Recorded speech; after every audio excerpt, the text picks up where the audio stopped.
सजानंद स्वामी महाराजनी जय। हृदय में बसा है प्यार तेरा, नैनों में बसा तेरा रूप।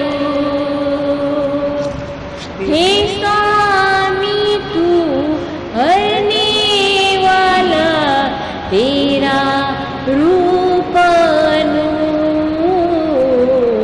हृदय में बसा है प्यार तेरा, नैनों में बसा तेरा रूप। पंचतत्व में विहित है तू, जो छाया सरोवर। खोज खोज कर मैं हुआ हूँ पागल प्रेम विभोर। ममता दया और प्रेम से स्वामी स्नेह भरा तेरा रूप। हे स्वामी तू हरने वाला, तेरा रूप अनूप। हृदय में बसा है प्यार तेरा, नैनों में बसा तेरा रूप। जब जब पीड़ा पड़ी है मुझ पर, रहा तू लगाए कान। मैं बलिहारी तेरा स्वामी, तू ही जीवन प्राण। जीवन का कुछ खेल ऐसा, जैसे छाया और धूप। हे स्वामी तू हरने वाला, तेरा रूप अनूप। हृदय में बसा है प्यार तेरा, नैनों में बसा तेरा रूप। सुनकर तेरे वचन हो जोगी जागा भाग हमारा, दर्शन से हो स्वामी तेरे दूर हुआ अंधियारा, गुणातीत समाज है हमारे काका योगी स्वरूप। हे स्वामी तू हरने वाला तेरा रूप अनूप, हृदय में बसा है प्यार तेरा, नैनों में बसा तेरा रूप। हे स्वामी तू हरने वाला तेरा रूप अनूप, हृदय में बसा है प्यार तेरा, नैनों में बसा है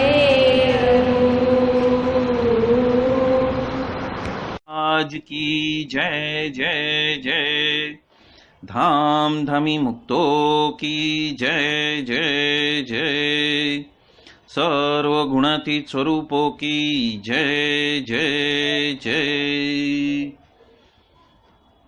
जे उत्पत्ति तथा स्थिति लय करे वेदो स्तुति उच्चरे, जे नारोम सुछिद्र मानुषमा ब्रह्मांड कोटि फरे, माया काल रवि शशि सुरगणो आज्ञान लोपेक्षण, एवाक्षरधाम नाधिपति श्री स्वामी नारायण।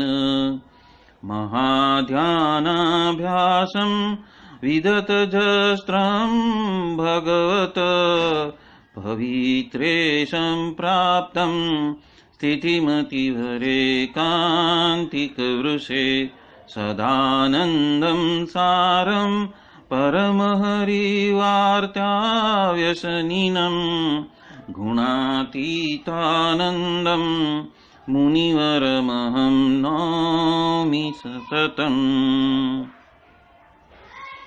वाणी अमृत थी भरी मधुसमी संजीवनी लोकमा, दृष्टि मां भरी दिव्यता निरखता सुदिव्य भक्तो बधा। हइये हेत भर्यु मीठू जननी सो नेहास्य मुखे वस्यो, हे श्री ज्ञान जी योगी राज गुरु ने नित्य नमो भावसु। जेनी अमृतवाणी तो वही रही साक्षात महिमा रूपे, जेनी ब्राह्मी स्थिति अहोलिन करे सुभव्य अक्षर पदे। शरणागत निज अल्प जीव सहुना श्रेयार्थ तत्पर रहे, काका स्नेहल सिंधु दिव्य विभुने हयो तो वंदन करे।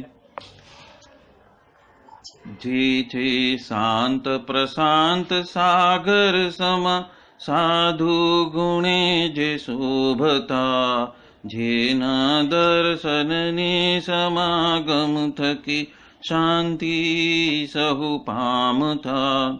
जेचे मानस पुत्र काका जिना ने भजन मालिन रहे, एवा साधक वृंदना गुरु सुरत वंदन भरत भाईनी। भक्ति सभर गुलतान थईने महापूजा जे करे, अनुवृत्ति अद्भुत जाळवी રીઝવ્યા કાકાજીને મલકંતુ મુખ પુલકિત હૈયો યુવાનોને જે ગમે એવા સુરદ ભૂલકુ વિરલ વંદન अहो वसी भाईनी। ब्रह्मरूप निजनी मानता वड़ी श्रीजी है ये धारता। जे मस्त रहीनी प्रभु भजन मा सुरद भाव धारता। महिमा सभर दासत्व छल के जीवन माचे सजता। काका स्वरूप दिन कर विभु संभारवामा धन्यता। बोलो सहजानंद स्वामी महाराजनी जय जय जय। सहजानंद स्वामी महाराज की जय जय जय। धाम धमी मुक्तों की जय जय जय। सर्व गुणातीत स्वरूपों की जय जय जय। आज हमने सुना गुणातीतानंद स्वामी की बातों में प्रकरण 9 321 में दाखला करने से ही जीव ब्रह्मरूप होने वाला है। तो ये दाखला क्या है और वो क्यों है? तो उसका रेफरेंस लेता हूँ गुरु जी का जो जन्मोत्सव मनाया, प्राकट्योत्सव मनाया, उसमें जसभाई साहब ने एक बहुत बढ़िया मुद्दा दिया है। बहुत ही सूक्ष्म मुद्दा है पर बहुत बढ़िया मुद्दा। वो मुद्दा उन्होंने क्या बताया कि प्रभु के धाम में जाना है तो सुई की जो नोक है उसके ऊपर जो एक छिद्र है, उस छिद्र जितना सूक्ष्म होने के बाद ही हम भगवान के धाम में जा सकते हैं, वरना नहीं जा सकते। ऐसा उन्होंने क्यों बताया और गुणातीतानंद स्वामी ने ऐसा क्यों बताया कि दाखला करने से ही होएगा। तो ये सभी संत क्या करने के लिए हमारे पीछे पड़ गए हैं? दाखला करो। मतलब कि जैसे शिष्य एक गुरु की कृपा होती है वैसे शिष्य की भी कृपा होनी चाहिए कि जो उसको नियम धर्म दिए गए हैं, यदि वो उसी पटरी के ऊपर नहीं चलेगा तो उसकी गाड़ी इधर उधर जाएगी तो एक्सीडेंट ही हो जाएगा। मतलब कि ये जन्म वो गंवा देगा, जो मौका मिला है वो गंवा देगा। अभी जो ट्रेन जो पटरी के ऊपर चलती है तो सिर्फ ड्राइवर वहां पे नहीं पहुंचता है, तो ट्रेन वहां पे नहीं पहुंचती। इतने सारे अरमान जो है वो एक जगह से दूसरी जगह पे ट्रांसफर होते हैं। हर एक का अपना अपना प्रोग्राम है, हर एक की अपनी अपनी भावना है और हर एक का अपना अपना लक्ष्य है। तो वो ट्रेन नहीं पहुंचती है, वो लक्ष्य पहुंचता है। तो उसी तरह जसभाई साहब ने भी वही बोला कि जब तक आप इतने सूक्ष्म नहीं होंगे तब तक आप अक्षरधाम के लिए लायक नहीं बनोगे। तो वो क्या है? तो उसके लिए दो बात समझनी पड़ेगी। एक है जब एक शिष्य गुरु के पास में आता है तो शिष्य क्या होता है? ज्ञान अर्जित करने के लिए आता है। तो वो जब ज्ञान अर्जित करता है तो वो ज्ञान मार्गी होके वो अनुभव में जाता है कि हकीकत में जो आत्मा है वो आनंद स्वरूप है। ज्ञान मार्ग से जाता है। पर ज्ञान मार्ग का यहाँ पे थोड़ा बहुत सहजानंद स्वामी ने क्या कहा है कि वो मुझे बहुत प्रिय है, ज्ञानी जो है वो मुझे अधिक प्रिय है। जब वो ज्ञानी को भार दे रहे हैं तो दूसरी ओर ये भी भार दे रहे हैं कि मुझे दास का दास बनना। अभी दास का दास बनना वो भक्ति मार्ग का लक्षण है और ज्ञानी बनना वो हमारे कर्म मार्ग का लक्षण है। तो दोनों पटरी पे चलना है। जसभाई साहब ने जो बोला है वो दो पटरी का इस्तेमाल करके चलना है कि हमें ज्ञानी भक्त भी बनना है, मतलब कर्म मार्ग में, मतलब कि हमारी जो क्रिया है वो उस नियम धर्म के अनुरूप होनी चाहिए, और दास बनना है। दास बनने से क्या होएगा? हम सूक्ष्माति सूक्ष्म बन सकेंगे। मतलब कि मन बुद्धि चित्त और अहंकार है, वहां से हम मुक्त होकर हम ब्रह्म रूप होने के लिए प्रस्तुत होएंगे नहीं, सिर्फ प्रस्तुत होएंगे। क्योंकि ये दाखला करना है। क्या दाखला करना है? दास बनने का। दास बनने का दाखला करोगे नहीं तब तक आप दासत्व को प्राप्त नहीं होगे। मैं दास हूं ऐसा व्हाट्सएप पे लिखने से दास नहीं हुआ जाता। एक बार हरकचंद भाई ने पूछ लिया था कि हम सब दास के दास हैं, तो मैंने उनको एक प्रश्न पूछ लिया कि मैं दास का दास हूं, बोलने से क्या दासत्व मिलेगा? तो थोड़े टाइम मौन हो गए, क्योंकि वो कभी ना मूड में होते हैं ना तो चर्चा करते हैं। तो थोड़े टाइम के बाद में 1 मिनट मौन के बाद में बोले कि दासत्व लिखने से दासत्व आएगा नहीं, उसके लिए दाखड़ा करना पड़ेगा। तो मैंने बोला कि वो दाखड़ा मुझसे होता नहीं है तो क्या करूं? तो बोलते हैं कि रोज भगवान के चरणों में प्रार्थना करो कि मुझे दासत्व प्राप्त हो, और दासत्व कैसे प्राप्त किया जा सकता है उसके लिए मुझे अग्रसर हो। क्योंकि जब तक हम प्रभु के पास में हम कुछ मांगते नहीं है, मतलब कि हमारी प्रार्थना नहीं पहुंचाते हैं, तब तक उसका रेसिप्रोकेशन होता नहीं। हमारी वृत्तियां क्या है कि हमेशा बहिर्मुख रहती, और इसीलिए लास्ट टाइम मैंने स्वस्तिक लिया था, शायद आप दोनों नहीं थे, आप थे। तो स्वस्तिक वही मुक्ति बोध का द्योतक है। स्वस्तिक का चिन्ह हमारे मंदिरों में होना ही चाहिए। स्वस्तिक का चिन्ह जब हम दिवाली में प्रार्थना करते हैं तो ये स्वस्तिक का चिन्ह स्वयं भरत भाई, वसी भाई और दिनकर भाई अपने हाथों से हमें अंकित करके देते हैं। ये क्या है, ये क्यों देते हैं, दिवाली में ही क्यों देते हैं? क्योंकि दिवाली का जो 5 दिन है ना, वो 360 डेज से अधिक का 5 दिन है। साल का 365 डेज है, लेकिन 360 डिग्री मतलब पूर्णता है, लेकिन पूर्णता से परे जाना है। तो जो परे जाने के लिए बाधा क्या है, वो 5 दिन, वो माया का दिन है। और वो 5 दिन माया का दिन है, उसमें से बाहर निकलने के लिए स्वस्तिक है। क्यों साल भर में शुरुआत जब भी होती है, नई शुरुआत होती है, तब ये स्वस्तिक दिया जाता है? उसका कारण ही यही है कि स्वस्तिक एक ऐसा द्योतक है जो मुक्ति बोध का द्योतक है। वो हमें प्रेरित करता है। जब जब हम हमारे बाहर से अंदर आते हैं तो हम हमारे दरवाजे में भीत के ऊपर बाहर शुभ लाभ दिया और स्वस्तिक दौड़ते हैं। तो उसका मेन रीजन क्या है कि जब जीव ये केंद्र में बैठा है, ये केंद्र क्या है, जीव है, जब वो बहिर्मुख होता है तो क्या होता है, वो चारों दिशा में बढ़ता है। कौन सी दिशा में बढ़ता है? मन बुद्धि चित्त अहंकार की दिशाओं में बहिर्मुख होता है। और जब वो बहिर्मुख होता है तो उसके वजह से उसके कर्म बंधन बढ़ते जाते हैं। जब वो कर्म बंधन बढ़ते जाते हैं तो वो सिर्फ ज्ञान से ही कट सकता है, कोई स्पिरिचुअल प्रैक्टिस करने से नहीं, पर ज्ञान मार्ग से ही वो जो कर्म का बंधन है वो उधर से कटता है। दूसरा है यहाँ पे 8 पॉइंट्स है, मतलब 8 दिशाएं हैं। 4 प्लस करोगे तो 4 दिशा आ गई, पर उसके 45 डिग्रीज पे जो एंगल्स है वो क्या है, अष्टमाया। अष्टमाया क्या है? पृथ्वी तत्व है, जल तत्व है, अग्नि तत्व है, वायु तत्व है, आकाश तत्व। अब ये जो आकाश तत्व है उसमें से शब्द का निर्माण हुआ, और जो शब्द का निर्माण हुआ है वहाँ पे यदि में उससे परे जाना है तो क्या करना पड़ेगा, मौन में जाना पड़ेगा, शब्द से परे जाना पड़ेगा। जब शब्द से परे जाना है तो हमारे करोड़ रज्जु के अंदर सुषुम्ना नाड़ी में जाना पड़ेगा। जब तक सुषुम्ना नाड़ी में नहीं जाते हैं तो 7 चक्रों का भेदन नहीं होगा। जब वो 7 चक्र का भेदन नहीं होएगा तो उसकी शुद्धि नहीं होएगी, और जब तक शुद्धि नहीं होएगी तो हृदय के अंदर, हृदय का स्थान कौन सा है, केंद्र स्थान।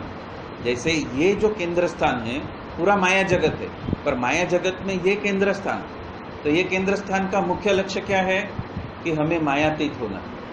ठीक उसी तरह यदि हमारी ये जो संपूर्ण सिस्टम है उस सिस्टम से हम माया में ग्रसित है, वो माया से हमें मुक्त होना है, तो हमें हृदय के केंद्र में जाना पड़ेगा। तो हृदय के केंद्र में क्या है, 8 चेंबर। भौतिक हृदय में 4 चेंबर है, पर आध्यात्मिक हृदय जो है उसमें 8 चेंबर है। वो 8 चेंबर में जो 8वां चेंबर है वो केंद्र में है, बाकी 7 चेंबर उसके आसपास में। तो ये जो 7 जो है 7 चेंबर है, वो 7 चेंबर, वो 7 जो मल्टीप्लिकेशन है, 7 समुद्र है, 7 चमड़ी के लेयर्स है, 7 दिन है, तो सप्त ऋषि है। तो ये जो 7 का जो बंधन है उससे मुक्त होना है तो 8वें में केंद्र में जाना पड़ेगा, और वहां पे हमें आत्मारूप होना पड़ेगा, प्रकाश में ही होना पड़ेगा। तो निर्गुण बनना है। प्रकाश में होना मतलब भगवान के तेज को धारण करना। तो क्या हो गया, यहाँ पे जो 3 जो हमारे सत्व रजस और तमस के जो भाव है वहां से एक ऊपर के भाव में जाना है, निर्गुण के भाव में जाना है। और वो निर्गुण के भाव में जाते हैं तो भगवान का जो प्रकाश है उसको हम धारण करते हैं। इसीलिए सबसे पहले हमें अक्षर ब्रह्म स्वरूप होना है। जब हम आत्मा रूप होते हैं तो उसके परे हम जाएंगे तो ज्योत रूप होते हैं, तो उसको ब्रह्म ज्योति कहा।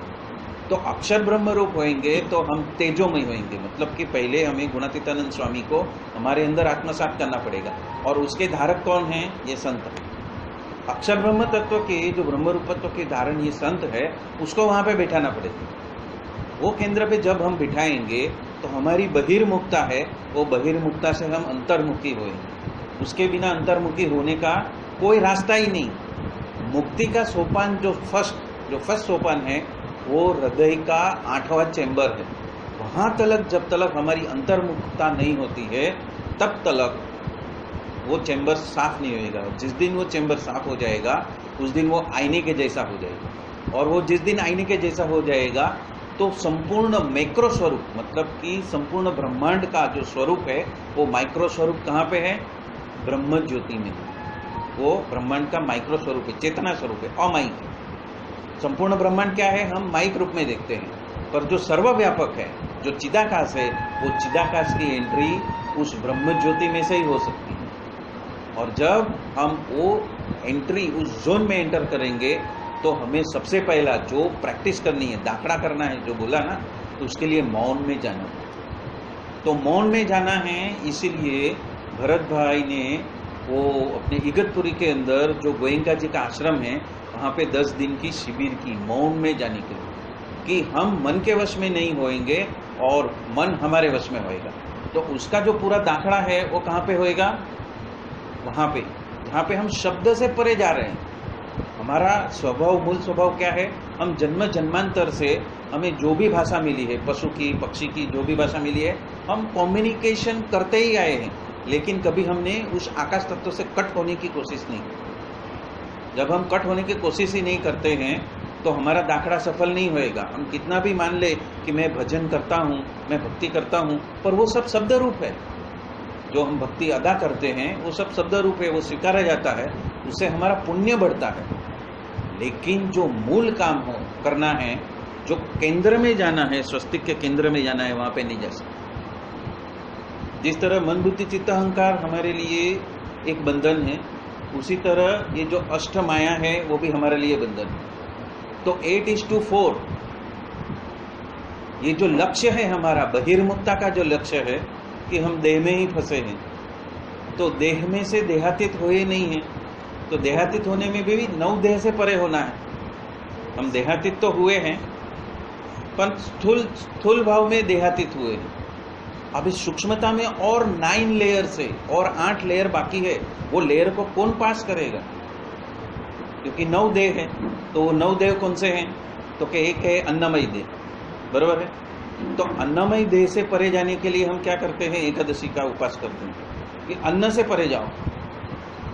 तो उसके लिए एकादशी रख दिया, तो पुण्य का अनंत व्याप जो है वो मिलेगा। वो एकादशी के ऊपर अलग से बात करेंगे कभी, उसका महिमा अनंत है, तो वो अभी नहीं लेता हूँ। तो देह से, स्थूल देह से परे जाना। फिर मनोमय देह आता है, सूक्ष्म देह कहा जाता है वो। तो जो विचार जगत से या तो शब्द जगत से परे जाना है और मौन में जाना है। यदि हम मौन नहीं रखते हैं, उसकी प्रैक्टिस ही नहीं करते हैं, तो हम आकाश तत्व से कितना भी दाखड़ा कर लो, हमें अक्षरधाम भी दिखाई दिया, फिर भी हमारी मुक्ति नहीं है। हम भ्रम में रहते हैं कि नहीं मैंने तो इतनी सारी सेवा की है, नहीं मेरे ऊपर ये स्वरूप इतने राजी है, पर हम मौन ही नहीं रह सकते। हमने प्रैक्टिस की नहीं है, तो हम मनोमय देह से बाहर नहीं गए, तो हमने उस मनोमय देह को गिराया ही नहीं। जैसे स्थूल देह को अज्ञारस करके, उपास करके गिराना है, उससे परे जाना है, उसी तरह मनोमय देह को भी गिराना है। मनोमय देह के बाद में आता है कारण शरीर। तो वो कारण शरीर क्या है? चित्त वृत्ति का द्योतक है। जितने भाव जगत जो है वो भाव जगत से परे जाना है। वो भाव जगत क्या है? चित्त वृत्ति। तो वो भाव जगत हमारे ऊपर कैसे हावी होती है? तो कि जो 12 महीने हैं, 12 राशियां हैं, वो 12 राशियां 9 देह के ऊपर परम्यूटेशंस एंड कॉम्बिनेशंस में आते हैं और 108 भाव का निर्माण होता है। कितना भाव? 108 भावों का निर्माण होता है। अभी एक अष्टमाया बाय 4 मन बुद्धि चित्त अहंकार का एक मोटा बड़ा पर्वत खड़ा हो गया, उसका कॉम्बिनेशन वो अनंत है। 8:4 का कॉम्बिनेशन जो है ना, वो स्थूल देह का कॉम्बिनेशन, कि हम कितने देह आने वाले समय में प्राप्त करने वाले हैं, वो 8/4 में कितने फंसे हैं, उसके हिसाब से हमारा फ्यूचर नक्की होता है, वो स्थूल का होगा। मनोमय का कहाँ से हो गया, तो कि हम कितना मौन रहते हैं, वहाँ से हमारा मन की स्थिति आई। अभी जो चित्त है, जो कारण शरीर है, वो कारण शरीर में 108 हमारी शरीर के अंदर केंद्र है, और वो 108 केंद्र को हमें ऊर्जान्वित करना। तो वो कैसे होएगा, तो हमें चित्त वृत्तियों से परे जाना पड़ेगा। तो चित्त वृत्तियों से भावनात्मक जगत से परे कैसे जाएंगे, तो जब तक हम हमें प्राप्त हुए ऐसे जो गुणातीत स्वरूप है उसके गुणगान में नहीं जाएंगे, उनकी क्वालिटीज का हम चिंतन मनन नहीं करेंगे, तब तक हमारा स्वभाव जो है ना, वो किसके अनुरूप चलेगा। नक्षत्र 27 नक्षत्र, 27 नक्षत्र के 4 चरण होते हैं, और वो चारों 4 चरण वो क्या है, मन बुद्धि चित्त अहंकार। तो जब जब ये 27 नक्षत्र इस 9 शरीर के ऊपर रेसिप्रोकेशन में आते हैं, तो क्या होता है, फिर से बहिर्मुक्ता आई। तो वो हमें नचाते हैं। सारा ब्रह्मांड का खेल उस नक्षत्रों और 4 चरण के ऊपर ही है। जो अष्टमाया है उसका मल्टीप्लिकेशन बाय 4 मन बुद्धि चित्त अहंकार, तो उसमें हम ट्रैप है। तो हम स्थूल में ट्रैप है, मनोमय में ट्रैप है, कारण में ट्रैप है। अभी महाकारण क्या है कि हमारा लक्ष्य हमने तय नहीं किया है, क्योंकि महाराज ने बताया है कि यदि आप तय नहीं करो कि मुझे इसी जन्म में मुक्ति चाहिए, तब तक मुक्ति आपको मिलने वाली नहीं, तब तक आपको आपका गुरु ही मिलने वाला नहीं, गुरु की सम्मुखता ही नहीं आएगी, क्योंकि आपका उद्देश्य मुक्ति का मोक्ष का है ही नहीं। लोग कहते हैं मुक्ति मांगनी नहीं, लेकिन शुरुआत में जब तक गुरु नहीं मिलते हैं तब तक तो मुक्ति मांगनी है। और जो जो हमारे पुण्य जमा हुए हैं, और मुक्ति के लिए जब हमारे इष्ट देव प्रसन्न होते हैं, तो वो उनके धारक संत को हमारे सन्मुख लाते हैं। वो है महाकारण। और वो महाकारण कभी आएगा, जब हम जागरूक होते हैं कि ये मानव जन्म मिला है तो मुझे मोक्ष को प्राप्त कर लेना। तो वो क्या करते हैं कि आपके गत जन्म के महाकारण शरीर के जो जो कारण पैदा हुए हैं मोक्ष के लिए, या तो 72 पीढ़ी के अंदर जो जो आपके माँ बापों ने 72 पीढ़ियों में जिसने जिसने यत्न किया है, वो ही आपके साथ में आते हैं जन्म जन्मांतर में, इस जन्म में नहीं। जितने जन्म, आप पशु का जन्म लो, आप पक्षी का जन्म लो, जितना जन्म है, आपके पितृओं ने जहाँ जन्म लिया है वहाँ पे ही आपको जाना पड़ेगा। आपको उनके साथ में ही जाना पड़ेगा, क्योंकि आप वहाँ पे बंधे हो, आप मुक्त नहीं हो। तो महाकारण का मतलब क्या है कि 32 पीढ़ी से मुक्त होना है। 32 पीढ़ियों से मुक्त होना है तो महाकारण से मुक्त होना है, और महाकारण से मुक्त होना है तो जब तक हम ऐसे संत के गुणगान और उनका अभाव अवगुण से दूर नहीं रह आएंगे, तब तक महाकारण बंधा ही है, क्योंकि वो उससे भी जटिल है। महाकारण जो है ना, वो उससे भी जटिल है। क्यों? क्योंकि हम संत में मनुष्य भाव पलटा और हमारा जन्म फेल। हमको जिस पर्पस से वो प्रभु ने हमारे ऊपर प्रसन्नता दिखाते हुए जो चीज दिया, उसको हमने नकार दिया। प्रकट संत का अभाव अवगुण में जाना, उसमें मनुष्य भाव लाना, और ये इतना ठीक है, इतना नहीं ठीक है, वो करने में गए, मतलब मानव की बुद्धि लगाने गए। मतलब कि जो हमारी 9 प्रकार की बुद्धि है, वो 9 प्रकार की बुद्धि में से 9वीं प्रकार की केवल्य बुद्धि में नहीं गई। और केवल्य बुद्धि से भी ऊपर की एक बुद्धि है जिसको कहते हैं गुणातीत बुद्धि। गुणातीत स्वरूप की बुद्धि जब तक हमारे अंदर व्याप्त नहीं होती, हम जब तक चिदाकाश में नहीं जाते, जब तक हमारे सामने ये द्योतक, मुक्ति बोध का द्योतक हमारे सामने नहीं होता, तब तक हम उसके प्रति आकर्षित नहीं होंगे। ये चक्र क्या है? मुक्ति के प्रति आकर्षित करने के लिए हमारी बुद्धि को प्रेरणा देने का ये चक्र है, और हमने उसको ही गायब कर दिया। हमने उसको या तो उंबरठे पे लगा दिया है और पैर ऊपर रखकर चलते हैं। और जब ये रहस्य जब पता चलता है तो इतना दुख होता है कि हमारी हिंदुत्व की जो अवधारणाएं हैं वो कितनी कितनी जटिलता में फंसी हुई है, और हम मान के बैठे नहीं नहीं मैंने गुरु कर लिया ना, अब तो मैं तो अभी अगले जन्म में आने वाला ही नहीं हूँ, अभी मैं सीधा धाम में जाने वाला हूँ। ये हमारी सिर्फ मनोधारणा है, ये बुद्धि का सिर्फ ये आवेश है, और वो आवेश से परे नहीं हुए, हकीकत में नहीं गए, तो वो आईना हमें हमारी सच्ची स्थिति नहीं बताएगा। यदि आईना साफ हो गया, हम ये चारों में से बाहर आ गए, तो महाकारण के आगे भी एक महाकारण है कि हम इस गुरु के सामने क्यों आए, क्योंकि वो गुरु हमें जन्म जन्मांतर से हमारा पीछा करते हैं, और वो गुरु जब सेकंड टाइम दोबारा जन्म नहीं लेंगे तब तक हम जन्म नहीं ले सकते। वो महाकारण का महाकारण कि इस जन्म में उस गुरु को जो भक्ति चाहिए थी, जो आज्ञा पालन चाहिए था, वो हम नहीं दे पाए, तो क्या होएगा, वो गुरु जब वापस आएंगे, जब वहां से उनका बुलावा आएगा, तभी ही हम आ सकेंगे। और इसीलिए क्या कहते हैं कि मानव जन्म अति दुर्लभ, और मानव जीवन में ऐसे गुरु मिलना अति दुर्लभ, गुरु मिल गए तो पहचानना अति दुर्लभ, पहचान आ गई तो उसमें मनुष्य भाव नहीं लाना वो अति दुर्लभ, और मनुष्य भाव से परे हम चले गए तो उनकी आज्ञा पालन करना अति दुर्लभ। और आज्ञा पालन कर भी ली तो हमारे ये चारों परिप्रेक्ष्य में से, ये माइक जगत में से बाहर निकल के अंतर्मुखी होके मौन में जाना उससे भी अधिक कठिन।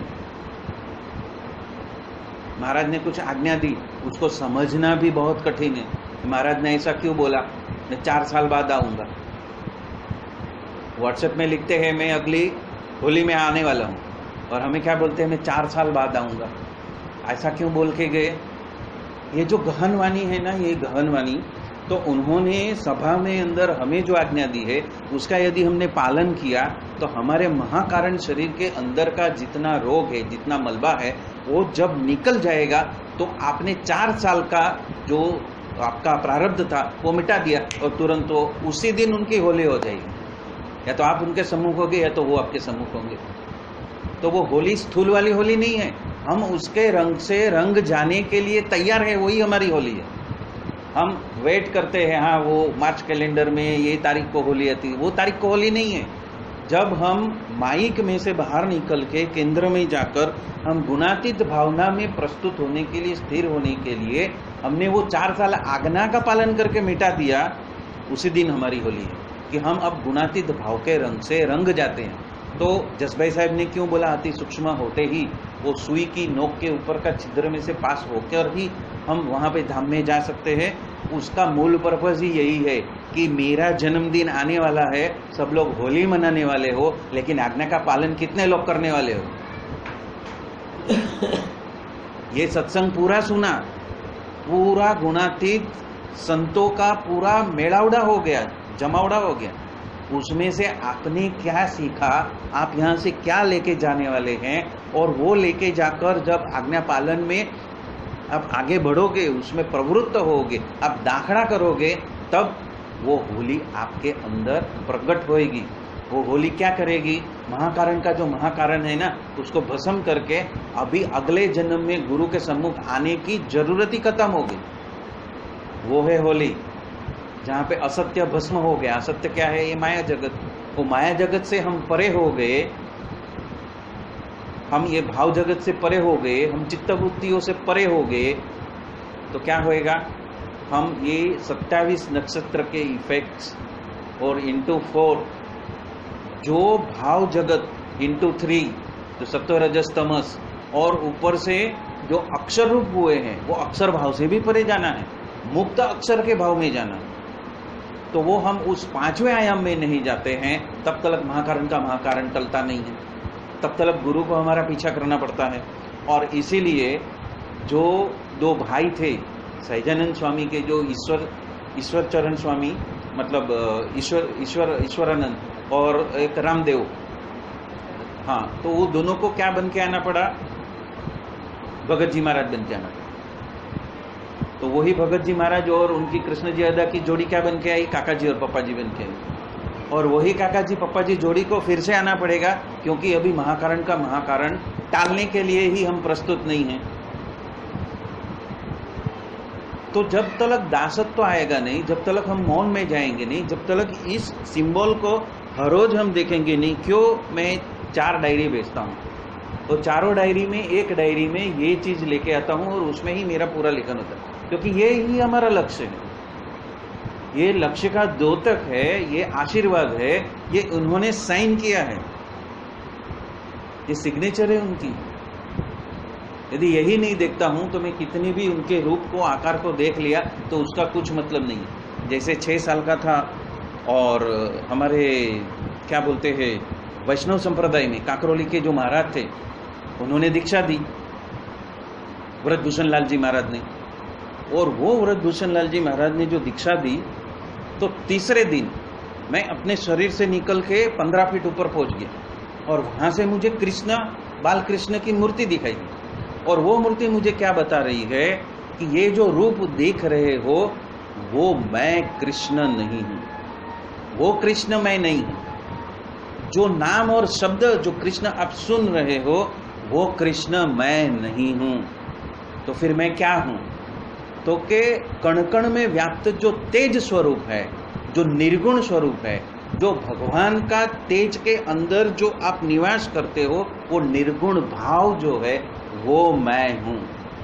और उसके बाद में मुझे जल में, स्थल में, पेड़ में, पौधों में, मकान में, बच्चों में, व्यक्तियों में, सब में प्रकाश का तेज दिखाया। और आखिर में मेरा खुद का स्वरूप, तेज स्वरूप दिखाया कि ये मैं हूं और ये मैं हूं। तो मैं कण कण में व्याप्त हूं। और उसके बाद में मैं मौन हो गया। मौन तो हो गया, लेकिन कहाँ पे फंस गया? 6 साल से 12 साल में आते आते इंद्रिय अंतकरण में फंस गया। फिर वो जो भाव जगत जो हमारे प्रारब्ध निकलते हैं उसमें फंस गया। तो उसमें से बाहर किसने निकाला? उसमें से बाहर किसने निकाला? वो मेन बात है। 1994 में एक ग्रिड चालू हुई, विश्व की एक ग्रिड चालू हुई। वो ग्रिड कौन सी चालू हुई? तो कि 26,000 साल की जो साइकिल समाप्त होने वाली है 2025 में, 28 मार्च को, 28 नहीं 27 मार्च से चालू हो जाएगा वो। तो 7 दिन अंधकार हो जाएगा। वो क्यों होएगा? क्योंकि युग परिवर्तन आ रहा है। तो युग परिवर्तन कहाँ से चालू हुआ? 1994 से। और वो 1994 से जो युग परिवर्तन चालू हुआ, उसके लिए मुक्तानंद बाबा 1982 में देह छोड़ के गए। और वो जब गए तब बोल के गए कि मैं अपने सिद्ध लोक से बहुत सारे आत्माओं को भेज रहा हूँ। तो वो क्यों भेज रहा हूँ? क्योंकि जो लाइट, मतलब ये जो निर्गुण तेज जो कृष्ण ने मुझे बताया था, वो निर्गुण तेज में लिप्त हुए हुए आत्मा यहाँ पे आएंगे, उसको धारण करेंगे।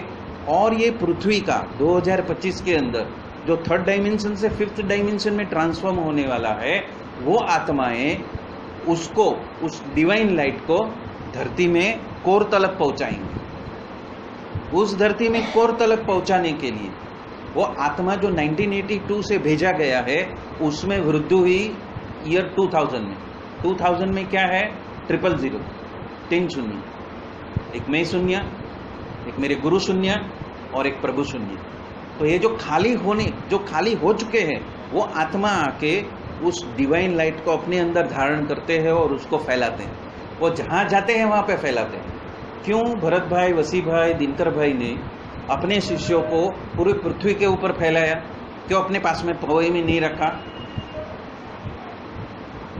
रामकृष्ण परमहंस के जो 32 संत हुए, 32 संत, हम खाली विवेकानंद को जानते हैं, लेकिन 32 संत का पूरा असेंबली बेंगलोर में है। मैं बेंगलोर गया था, तभी वो मठ का मैंने विजिट किया था। उनका असेंबली का हॉल है, उसमें वो 32 से 32 धुरंधर संत, उसकी सबकी फोटो है। और वो सबको अलग अलग प्रांत में भेजा। उन्होंने कलकत्ता में ही क्यों नहीं रखा? उन्होंने भेजा, उसमें से विवेकानंद अमेरिका गए। क्यों गए? हमारे हिंदू धर्म के अंदर के जितने भी संत है, उसके शिष्य पूरे विश्व में फैले। नित्यानंद बाबा एक गणेशपुरी में हुए, पर मुक्तानंद बाबा को कहाँ पे भेजा? यूएसए में भेजा। और उनके शिष्य हुए, वो आज ऑस्ट्रेलिया में धूम मचा रहे हैं। आप वहाँ पे जाके बैठो और धूम, आप ध्यान दें, मौन, आकाश से परे, सीधा डायरेक्ट। ऐसे ही एक ऋषि आए, जगीसेवी ऋषि, जो सतयुग में काशी के अंदर, काशी से 4 किलोमीटर की दूरी पे अपनी गुफा के अंदर ध्यान कर रहे थे। और उन्होंने बहुत सारे साल निकाले, 25 से 30 साल निकाले सतयुग में। और उसके सामने शिवजी प्रकट हो गए। शिवजी प्रकट होने के बाद में क्या हुआ? उन्होंने मांगा कि मांग, मैं प्रसन्न हो गया हूँ। तो उन्होंने कुछ नहीं मांगा, बोला आपका दर्शन हो गया वही मेरे लिए पर्याप्त है।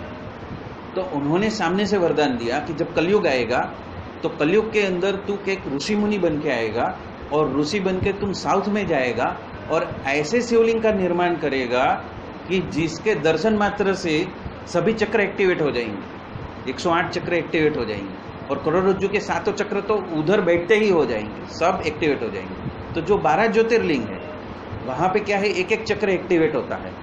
और इसीलिए पुराने समय में सभी को यात्रा, चारधाम यात्रा करने के लिए बोलते थे कि आप वहां पे जाओगे और आपके एक एक चक्र धीरे धीरे धीरे धीरे एक्टिवेट होएंगे और आपका आत्मा की उन्नति होगी। पर लोग उस रहस्य को समझ नहीं सके। उज्जैन जो है, उज्जैन से जितने भी ज्योतिर्लिंग है वो एक पर्टिकुलर नंबर पे रिफ्लेक्ट होते हैं। 111 किलोमीटर दूर, 222 किलोमीटर दूर, 333 किलोमीटर दूर, 444 किलोमीटर दूर। वो परफेक्ट नंबर क्यों है? क्योंकि ये परफेक्ट नंबर रेसिप्रोकेट्स विथ संपूर्ण ब्रह्मांड, जो मैक्रो यूनिवर्स है और जो माइक्रो यूनिवर्स हमारे अंदर है, तो वो एक दूसरे के क्या है, प्रतिबिंब है, बिंब का प्रतिबिंब है। तो पिंडेशो ब्रह्मांडे ब्रह्मांडेशो पिंडे, तो उस ऊर्जा को एक्टिवेट करने के लिए वो जो संत आए उसका नाम है सदगुरु जग्गी शव्य ऋषि, जग्गी महाराज, जो महाशिवरात्रि को फुल नाइट अपने टेलीविजन चैनल पे महाशिवरात्रि का डांस, संगीत और नॉलेज तीनों को प्रदान करते हुए आज भी वो ध्यान लिंग बनाया है। और वो ध्यान लिंग में आज भी कोई जाता है तमिलनाडु में, कोयम्बतूर में, तो वहां पे बैठते ही आपके सारे 108 चक्र एक्टिवेट हो जाए। तो ये वरदान था, इसीलिए आए। तो उसी तरह हमें भी मुक्त करने के लिए ये भरत भाई, वसी भाई, दिनकर भाई, या तो जस भाई साहेब, या तो गुरु जी, वो क्यों टिके हैं? वो टिके हैं एक ही चीज के लिए, युग परिवर्तन के लिए। बहुत टाइम ऐसा था कि ये सदगुरु जो है वो अभी तक इतनी उम्र हो गई फिर भी इतना दाखड़ा क्यों करते हैं?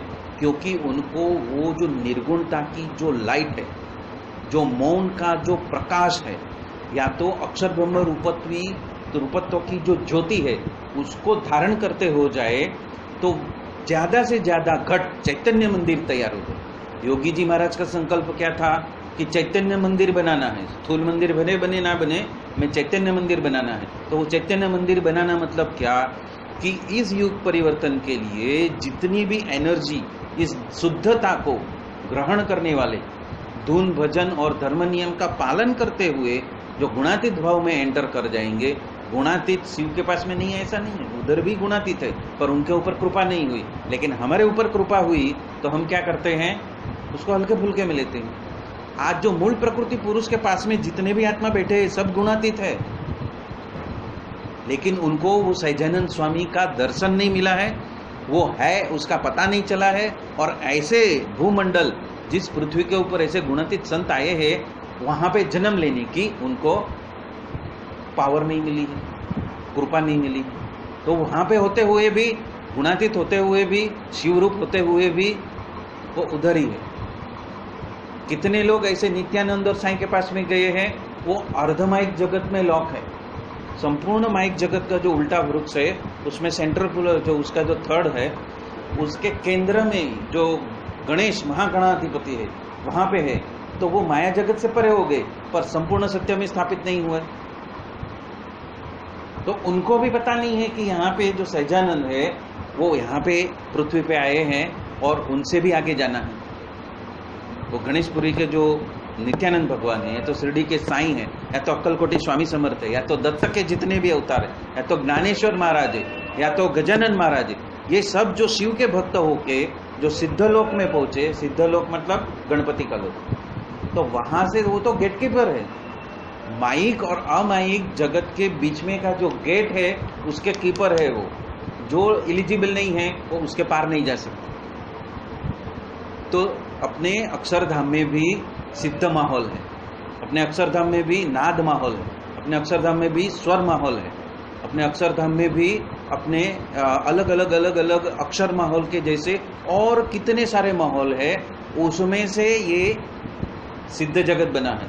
दत्ता बोलो, गणपति बोलो, अपने नित्यानंद बोलो, साईं बोलो, अक्कलकोटी स्वामी समर्थ बोलो, गजानन महाराज बोलो, वो शेगांव के महाराज बोलो, जो भी बोलो, उन लोगों को अक्षरधाम में जाने का अधिकार नहीं है।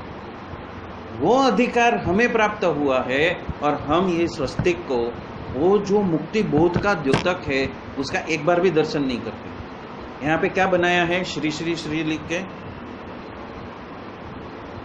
ऊर्ध्वगमन का सिंबल लिखा है। इतने सारे श्री क्यों दिए हैं? क्योंकि जितनी माइक जगत में हम फंसे हुए हैं उतनी श्री, श्री मतलब सफलता की जरूरत है हमें। 8/4 A:4, तो अलग अलग जन्म मरण के चक्कर से मुक्त होना है। फिर 12 × 9, 12 राशि × 9 शरीर, तो उसके परम्यूटेशन कॉम्बिनेशन से मुक्त होना है। फिर 27 नक्षत्र × 4, तो उसका जो परम्यूटेशन कॉम्बिनेशन है, तो भाव जगत से मुक्त होना है, महाकारण से मुक्त होना है, महाकारण के महाकारण से मुक्त होना है। तो जब तक ये साधुता हम प्राप्त नहीं करेंगे तब तक हम वो सुई के छोटे से छिद्र में से अक्षरधाम में नहीं जा सकते। तो ये उसका द्योतक कौन है? स्वस्तिक है। तो जब तक वो स्वस्तिक हमारे सामने, हमको आत्मबोध में स्थित करने के लिए, मुक्ति का बोध में स्थित होने के लिए कि हमें जो मौका मिला है वो मौका हमें गंवाना नहीं है। हम 1000 बार फंस जाते हैं। ये डायरी में लिखता हूँ, इतनी सारी डायरी में लिखता हूँ, करीब 22वीं 25वीं डायरी होगी, और उसमें ये सारी चीज़ें लिखी है। कई बातें मैंने, ये जो डायरी है हमारी, मेरी कितनी साल पुरानी है, ये 2006 की डायरी है, और उसमें माया से मुक्त होने का पूरा फॉर्मूला लिखा है। अभी बोलने को बैठूंगा तो और 1 घंटा जाएगा, लेकिन सिंपल से सिंपल क्या है, माया का मतलब मैं आया, मतलब कि मेरे चेतना तंत्र में, होश के तंत्र में जहाँ जहाँ मैं आया वहाँ पे मैं माया में फंस गया। अभी मैं कैसे हमारे अंदर से रिफ्लेक्ट होता है, तो कि मैं मतलब कि ये मैंने किया। फिर दूसरा आता है मेरा, एक है मैं, ये मैं कर रहा हूँ। दूसरा है मेरा, ये सब मेरा है। फिर तीसरा है मैं, मेरा और मुझे, मेरे साथ में ये हो, जो घटनाएं घटती है, जो प्रसंग होता है, तो मैं, मुझे, मेरा, ये क्या कहाँ से उत्पन्न होता है? अहंकार से। ये अहंकार, ये सबसे बड़ी बाधा है, और वो माया को लेके आता है। माया को लेके आना मतलब क्या? हम माया में लिप्त हो जाते हैं। उसका मतलब क्या? या तो मेरे होश के अंदर ये मैंने किया आया, या तो जो मैंने अर्जित किया ये मेरे प्रयत्न की वजह से हुआ। वहाँ पे हम कृपा नहीं देखते, प्रभु की कृपा के वजह से ये मैं चीज ला सका हूँ, या तो प्रभु की कृपा के वजह से मैं डायरी में बना रहा हूँ, तो वो नहीं आया। नहीं, मैंने ये किया, जहाँ मैंने ये किया माया आ गया, आप गया, दो साफ हो गया, सब खत्म हो गया। तो ये जहाँ पे माया आया, तो माया इस तरह से रिफ्लेक्ट होती है हमारे अंदर से, और वो महाराज को पसंद नहीं है। मैं, मेरा, मुझे, ये अहंकार का द्योतक है। फिर तू, तेरा, तुझे, ये किसका प्रतीक है? हमने लिमिटेड कर दिया। हम आत्मा रूप हो गए, ब्रह्म रूप हो गए, हम असीम हो गए, हम इस माइक जगत से परे हो गए, हम सिद्धलोक से परे हो गए, हम अक्षरधाम के निवासी हो गए। उसके बाद में ये तू, ये तेरा, और ये तेरे वजह से, तेरे वजह से ये हुआ, तूने ये किया, उसके वजह से ये हुआ। तुम अपने प्रारब्ध को नहीं देखते हो, तुम अपने कर्म बंधन को नहीं देखते हो, तुम अपने जो महाकारण शरीर में जो गुरु के साथ मिला है और उसकी टीचिंग्स के हिसाब से नहीं चलते हो। आप दास का दास बनने के लिए तैयार नहीं हो। क्या बोला गया? इतना भी गाली देवे तब काकाजी महाराज ने क्या बोला था? चुप बैठने का बोला था ना। एक भक्त को एक काला आदमी मिलेगा, तेरे सीट के सामने होएगा, और 2 थापड़ मारे तब भी चुप रहने का। जादव अंकल को बोला था ना। क्यों बोला था? क्योंकि वो उनके महाकारण शरीर का प्रारब्ध था। वो गाली सुन के और थप्पड़ खा के काकाजी महाराज ने वो निकाल दिया। तो आज्ञा का पालन, दास बनो, अनजाने व्यक्ति के भी दास बनो।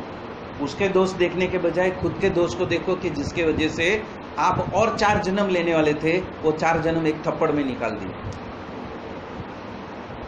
तो ये गुणातीत सत्पुरुष की आज्ञा है, और ऐसी आज्ञा को यदि हम अनसुना करेंगे या तो हमारी बुद्धि का प्रयोग कर डालेंगे, तो अभी भी हम माया में।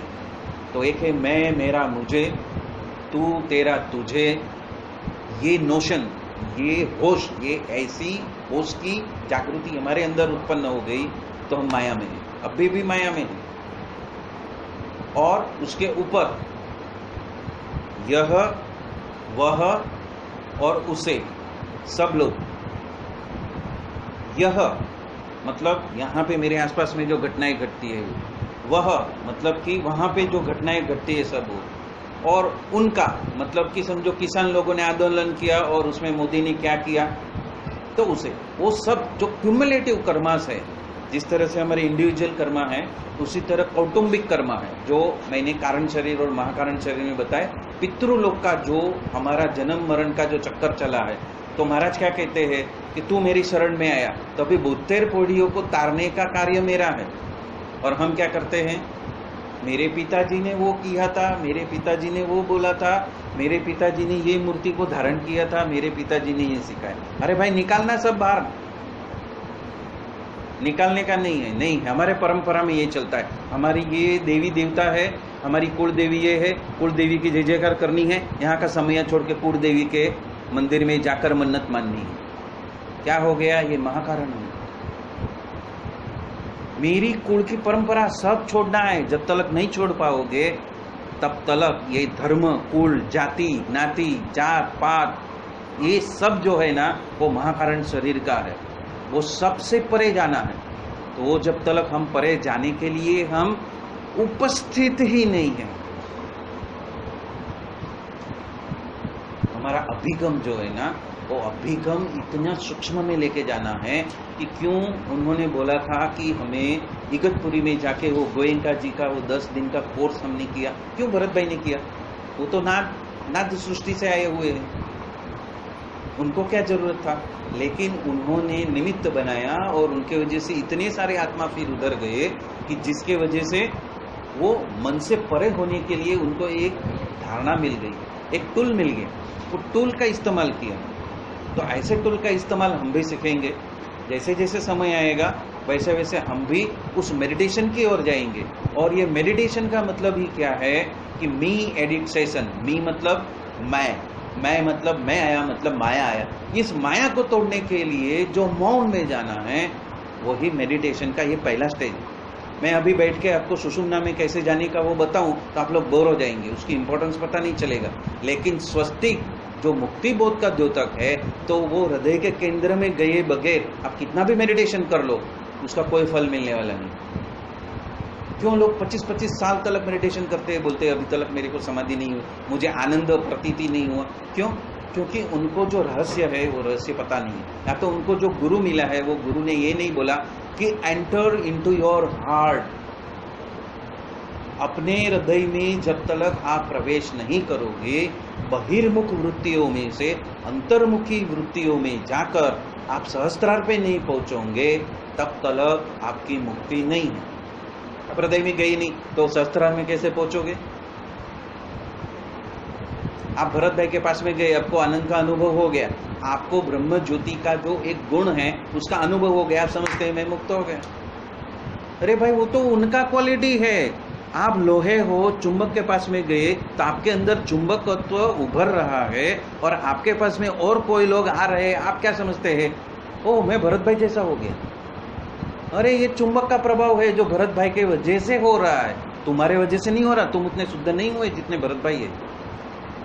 तो भरत भाई खुद वो करके आपको बता रहे हैं कि भाई जाओ और मन से परे जाने का ये फैक्ट्री है, वहां पर 10 दिन का जो शिविर है वो लेकर आप मन से परे हो जाओ। और ऐसे तो कितने आयाम हैं, ऐसे कितने सारे आयाम हैं। उस आयामों को जब तक आप आत्मसात नहीं करोगे, मतलब कि गुरु की आज्ञा को अक्षरशः लेने के बजाय रहस्य और तत्वार्थ में नहीं लेके जाओगे, तब तक ये जो ग्रीड है ना, मैं मेरा मुझे तू तेरा तुझे यह वह उसे, ये जो नौ माया है, 9 प्रकार की माया जो हमारे अंदर से उर्वरित होती है, उसमें से मुक्त नहीं होगे तब तक आप मुक्ति सोपान का पहला स्टेप नहीं पड़े। फर्स्ट स्टेप ही आपने नहीं लिया है। आपके अंदर वो बोध आना नहीं चाहिए मेरे वजह से हुआ, आपके अंदर वो बोध नहीं आना चाहिए मेरे पितरों की कृपा की वजह से हुआ, ये मेरी कुल देवी की वजह से हुआ, ये मेरे इष्ट देव की वजह से हुआ। नहीं, वजह महाकारण का महाकारण कौन है? स्वयं सहजानंद स्वामी है, सभी कारणों के कारण, सभी नियंताओं के नियंता जो सहजानंद स्वामी हैं, उनके वजह से सब कुछ हो रहा है। वो जब तक पता नहीं चलेगा, वो जब तक होश में नहीं आएगा, तब तक आप उस सूक्ष्म छिद्र में से पार होने के लिए उपस्थित ही नहीं हो। मुक्ति की बात छोड़ दो, आप उपस्थित नहीं हो। जब उपस्थित नहीं हो तो वो स्थिति कहां से आएगी? जब स्थिति ही नहीं आएगी तो गुणातीत कैसे हो जाओगे? कुछ क्वालिटीज में हमारे अंदर स्वभाव में बदलाव आ गया, हम समझ लिया, हम गुणातीत हो गए। अरे नहीं हुए भाई, ब्रह्मरूप नहीं हुए। गुणातीत की बात छोड़ो, आप अभी अक्षर ज्योति, जो आत्मा के अंदर जो ज्योति है, उसके क्वालिटी में भी नहीं फिट हुए हो, तो गुणातीत तो और ऊपर है। अक्षरातीत में पहुंचना है, मुक्ताक्षर में पहुंचना है। अक्षर मुक्त नहीं होना है, मुक्त अक्षर में जाना है।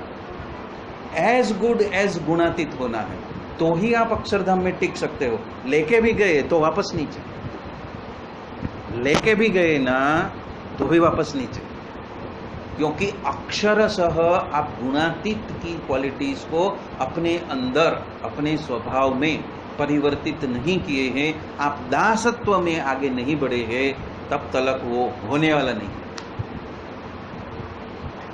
तो ये तो ऐसा सब्जेक्ट है ना कि आप पूरा दिन 24 घंटा बोलने का बोलो तो वो बोलते ही जाऊंगा मैं, उसका अंत नहीं है। तो उसका अंत हम करते हैं आज इधर ही कि स्वस्तिक वो चिन्ह है जो मुक्ति बोध का दाता है, और वो मुक्ति बोध का दाता, वो चिन्ह हमारे पास में रहना ही चाहिए। ये डायरी जो है ना, मेरे में कहाँ पे भी जाता हूँ तो मेरी बैग में रहता ही है। भरत भाई के दर्शन हुए ना हुए, इसके दर्शन करो, क्योंकि ये उनकी कृपा है, ये उनकी कृपा है। और वो कृपा में क्या लिखा है? श्री सहजानंदाय नमो नमः, श्री अक्षर पुरुषोत्तमाय नमो नमः। सहजानंद की सबसे पहली, उसके निकटतम स्थिति अक्षर पुरुषोत्तम, फिर श्री शास्त्री जी महाराज आय नमो नमः, श्री योगी जी महाराज आय नमो नमः, श्री काका जी महाराज आय नमो नमः, श्री सर्व स्वरूपों नमो नमः। मतलब अभी पृथ्वी के ऊपर जितने प्रकट स्वरूप है, चाहे वो वड़ताल के हो, चाहे वो BAPS के हो, चाहे वो हमारे काका जी महाराज के ब्रांचेस के हो, वो सभी स्वरूपों को हम नमस्कार करते हुए आज का सत्संग यहीं पे संपन्न करते हैं। बोलो सहजानंद स्वामी महाराज की जय जय जय।